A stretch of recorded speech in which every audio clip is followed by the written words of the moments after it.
টানা 7 দিনের ঈদ ছুটি শুরু, রাজধানী ছাড়ছে ঘরমুখো মানুষ। ট্রেন বাসে ভিড়, ফাঁকা ঢাকায় নিরাপত্তার ঝুঁকি নেই বললেন আইজিপি। ছুটির দিনে অফিস করছেন প্রধানমন্ত্রী, সচিবালয়ে মন্ত্রিসভার বৈঠক। তারেক রহমানের সরকারের 1 মাস আজ, একে একে নির্বাচনী অঙ্গীকার পূরণ। আধিপত্যবাদের বিরুদ্ধে হুঁশিয়ারি জামাত আমিরের, তিস্তা প্রকল্পে বিরোধী দলের সহায়তা চায় চীন, পূর্ণ সমর্থনের আশ্বাস ডাক্তার শফিকের। দেখছিলেন ক্রাউন সিমেন্ট সংবাদ শিরোনাম, বিস্তারিত সংবাদ এবার। টানা 7 দিনে সরকারি ছুটি শুরু হওয়ায় সকাল থেকে রাজধানী ছাড়া মানুষের ভিড় বাস, লঞ্চ ও রেল স্টেশনে। তবে বাড়তি ভাড়া আদায়ের অভিযোগ খুব একটা না থাকলেও তেলের সংকটে সময় মতো বাস ছাড়তে না পারার অভিযোগ বাড়ি ফেরা মানুষের। এদিকে পুলিশ মহাপরিদর্শক মোহাম্মদ আলী হোসেন ফকির বলেছেন, অতিরিক্ত ভাড়া আদায় এবং পরিবহন চাঁদাবাজির সাথে আপোষ করবে না আইন শৃঙ্খলা বাহিনী। ফাঁকা ঢাকায় কোনো হুমকি নেই বলে জানান তিনি। মহিবুল্লাহ মহিবের রিপোর্টে বিস্তারিত। সকাল থেকেই কমলাপুরে ঘরমুখো মানুষের স্রোত। প্রতিটি ট্রেন কানায় কানায় পূর্ণ, যেন তিল ধারণের ঠাঁই নেই। সময় মতো ট্রেন ছাড়ায় ভিড় বেশি হলেও যাত্রীরা বেশ উৎফুল্ল। ভোর 6টায় ঢাকা থেকে প্রথম ট্রেন ছেড়ে যায় রাজশাহীগামী ধূমকেতু এক্সপ্রেস। এরপর 6টা 45 চিলাহাটিগামী নীলসাগর এক্সপ্রেস, 7:15 খুলনাগামী সুন্দরবন এক্সপ্রেস, 7:30 কিশোরগঞ্জগামী সিন্দুর প্রভাতী, 8টায় দেওয়ানগঞ্জগামী তিস্তা এক্সপ্রেস। এদিকে বিনা টিকিটে ভ্রমণ ঠেকাতে স্টেশন ও প্ল্যাটফর্মে প্রবেশের ক্ষেত্রে 3 ধাপে টিকিট চেক করা হচ্ছে। যে এত পরিমাণ ভিড়, মানে ভিতরে জায়গা নেই, যে একটা মানুষ ভিতরে দাঁড়াবে এরকম জায়গা নাই ভিতরে, এত পরিমাণ ভিড়। এখনই যে পরিমাণের লোক উঠছে, সামনে তো মনে হয় আরো লোক উঠবে, তখন দেখা যাচ্ছে আরো বেশি জাম হবে আর কি।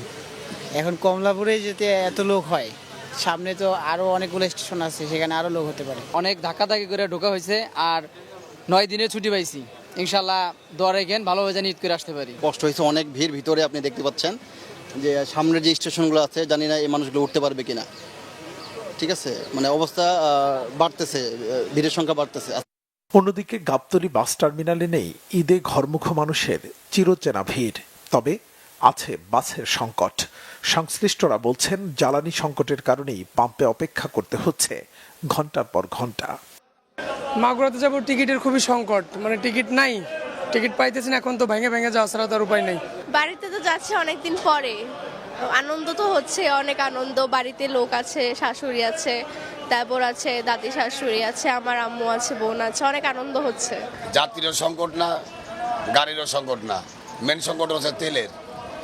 কারণ আমরা যদি তেল না পাই, আমরা গাড়ি কিভাবে চালাবো? এখনো মনে করেন রাজবাড়ী পলাশ পাম্পে আমাদের 4টা গাড়ি বসা আছে, তেল দিচ্ছে না, তেল নাই। যাত্রী কই দেখেন, আজকে যে ঈদের দিন, ছুটির দিন দেখেন যাত্রী আপনারা নিজেরাই দেখেন, আপনারা তো ঘুরছেন টার্মিনালে, যাত্রী কই? শহরের ভিতর বিভিন্ন জায়গায় গলিতে গাড়ি কাউন্টার সব হয়ে গেছে, গাড়ি চলতেছে। টার্মিনাল ভেঙে ফেলা ছাড়া তো উপায় নেই, টার্মিনালে কোনো প্রয়োজন নাই তো বর্তমানে। ছাড়ার কথা ছিল হচ্ছে 11:15, বাট এখন আসবে হচ্ছে 12:45-এ। টার্মিনালটি পরিদর্শন করেন পুলিশ মহাপরিদর্শক মোহাম্মদ আলী হোসেন ফকির। যানজট নিরসন, চাঁদাবাজি বন্ধ এবং বাড়তি ভাড়া আদায়ের বিরুদ্ধে তাদের তৎপরতার কথা জানান। প্রতি বছর ঈদ যাত্রায় ঘরমুখী মানুষের অনেক সমস্যা হয়, বিশেষ করে সড়কে ঘন্টার পর ঘন্টা বসে থাকতে হয়। আবার অনেকে দেখা যায় ঈদের আগের দিন রওনা দেয়, বাড়িতে পৌঁছে সঠিকভাবে সেইটাও করতে পারে না।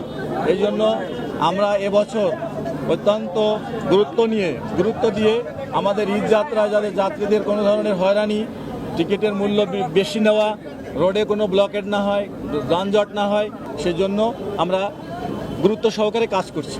সকলের সচেতনতা এবং সহায়তায় এবার ঈদ যাত্রা অতীতের যে কোনো সময়ের তুলনায় স্বস্তির হবে, এমন প্রত্যাশার কথা জানান তিনি। মুহিবুল্লাহ মুহিব, বাংলা ভিশন, ঢাকা। ঈদকে সামনে রেখে ঘরমুখো মানুষের যাত্রা শুরু হয়।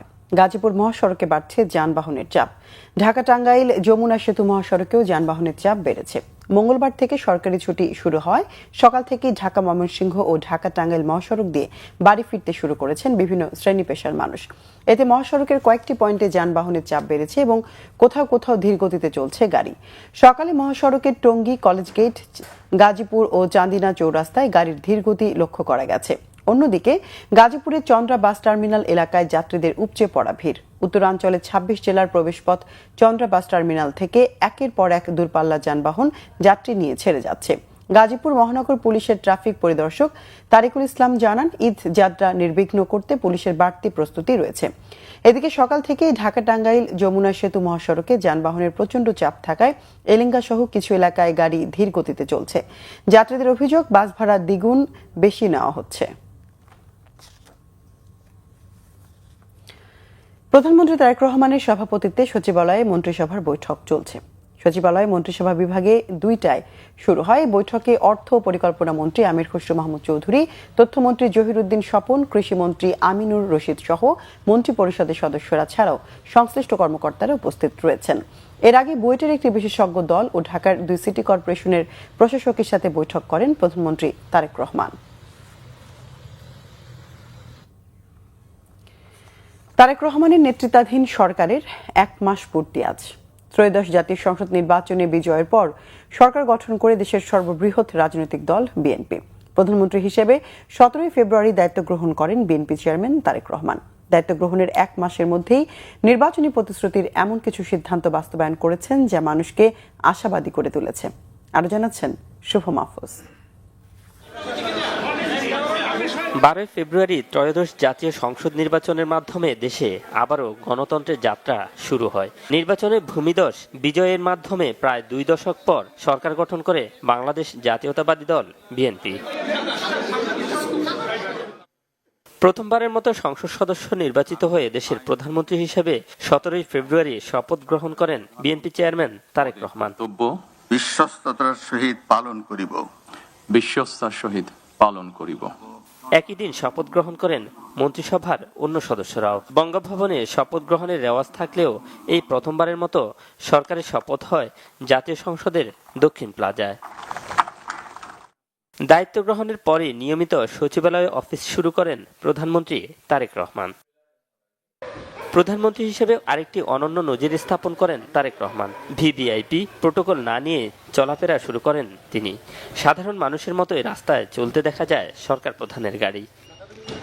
অনেক বড় চ্যালেঞ্জকে সামনে রেখে দায়িত্ব গ্রহণের ১ মাসের মধ্যেই নির্বাচনী প্রতিশ্রুতি বাস্তবায়ন শুরু করেন প্রধানমন্ত্রী। বিএনপির নির্বাচনী ইশতেহারের অন্যতম একটি প্রতিশ্রুতি ছিল ফ্যামিলি কার্ড, যেটি নিয়ে নানা অপপ্রচার চালানো হলে জনগণের মনে তৈরি হয় দ্বিধাদ্বন্দ্ব। সব অনিশ্চয়তা দূর করে Tarique Rahman ১০ March family card কর্মসূচির উদ্বোধন করেন।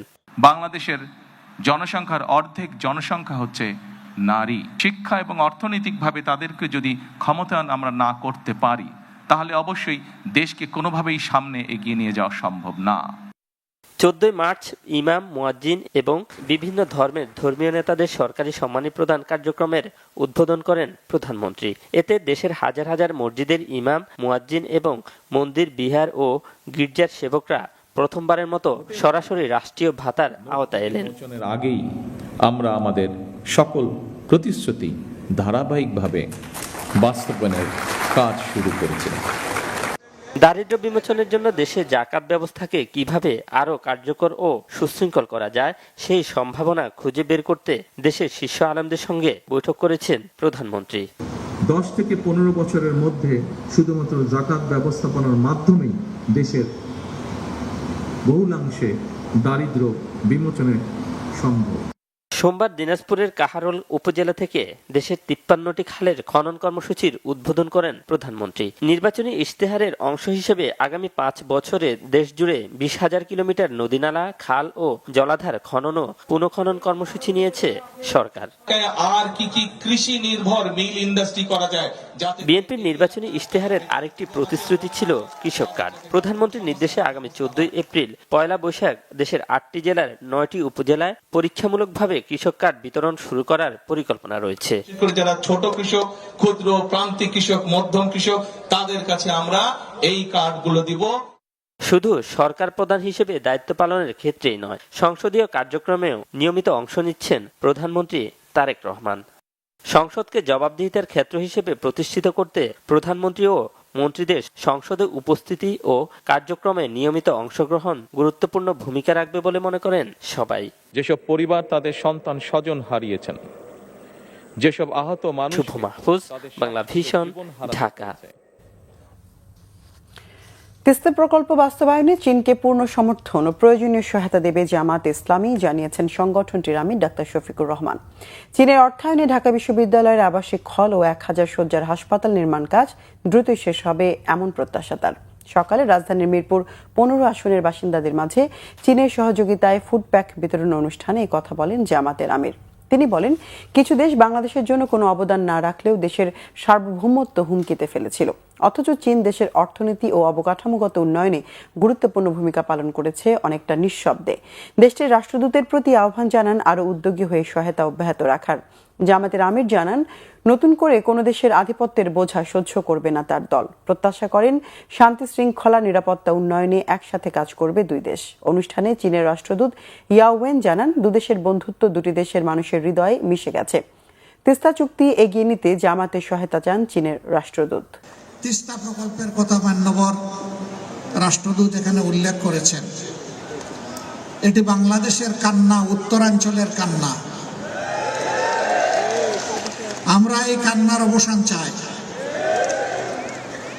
কিন্তু অতীতে এটা কেন বাস্তবায়ন হয় নাই এটা সবাই বুঝে, শিশুও বুঝে।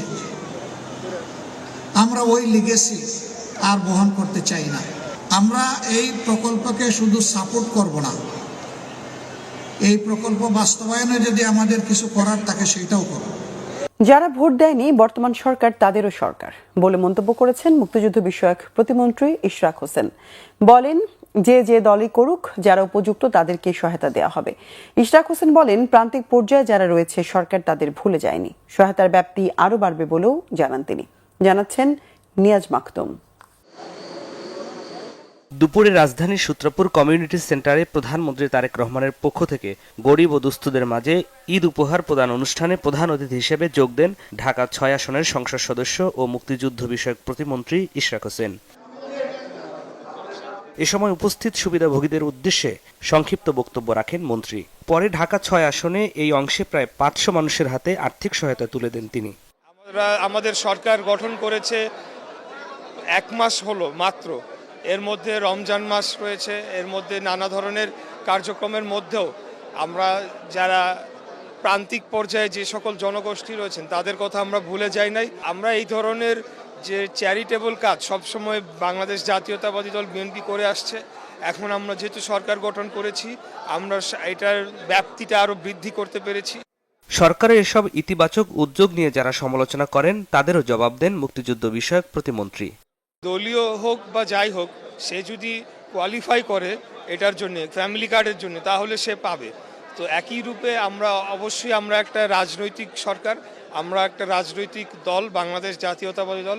আমরা আমাদের রাজনৈতিক সংগঠনের মাধ্যমেই আমরা জনগণের যাদের এই সকল সহায়তা প্রয়োজন সেই লিস্টগুলো আমরা তৈরি করে থাকি সাধারণত।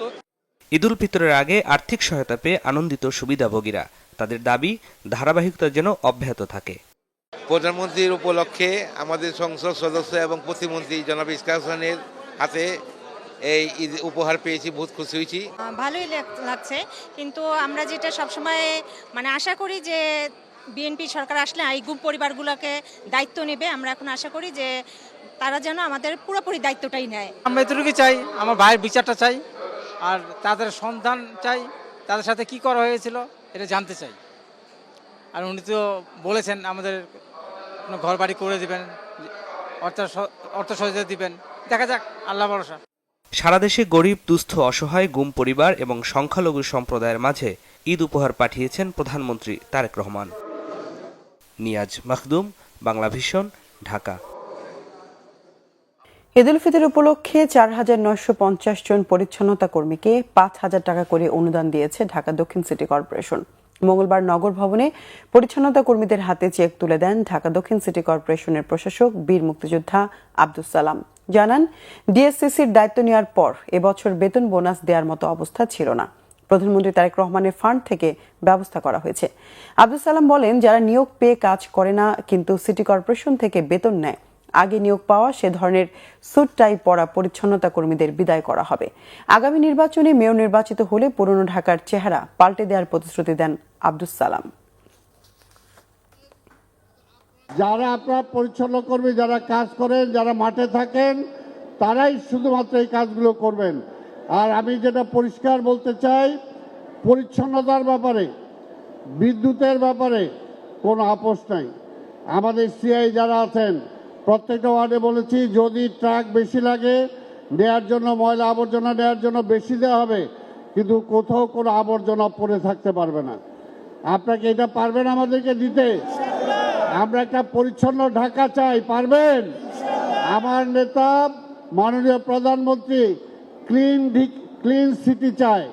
ক্লিন সিটি মানে আপনারা পুরা পরিষ্কার ঢাকা রাখবেন। পুরা পরিষ্কার ঢাকা আপনারা পারবেন? ইনশাল্লাহ, আমাদের এটা শপথ নিতে হবে। সংবাদ শেষ করব ক্রাউন সিমেন্ট শিরোনামগুলো আরেকবার জানিয়ে। টানা 7 দিনের ঈদের ছুটি শুরু, রাজধানী ছাড়ছে ঘরমুখো মানুষ। ট্রেন বাসে ভিড়, ফাঁকা ঢাকায় নিরাপত্তার ঝুঁকি নেই বললেন আইজিপি। ছুটির দিনে অফিস করছেন প্রধানমন্ত্রী, সচিবালয়ে মন্ত্রিসভার বৈঠক। তারেক রহমান সরকারের 1 মাস আজ, একে একে নির্বাচনী অঙ্গীকার পূরণ। আধিপত্যবাদের বিরুদ্ধে হুঁশিয়ারি জামাত আমিরের, তিস্তা প্রকল্পে বিরোধী দলের সহায়তা চায় চীন, পূর্ণ সমর্থনের আশ্বাস ডাক্তার শফিকের। দর্শক, এ ছিল এখনকার মতো। পরের সংবাদ বিকেল 4টায়, এর আগে 3টায় রয়েছে নিউজ টপ 10, দেখার আমন্ত্রণ রইল। এছাড়া বাংলাভিশন সংবাদ ও সংবাদ সংশ্লিষ্ট অনুষ্ঠান দেখতে ভিজিট করুন www.bvnews24.com ও facebook.com/banglavisionnews এবং সাবস্ক্রাইব করুন youtube.com/banglavisionnews। এতক্ষণ সঙ্গে থাকায় ধন্যবাদ সবাইকে।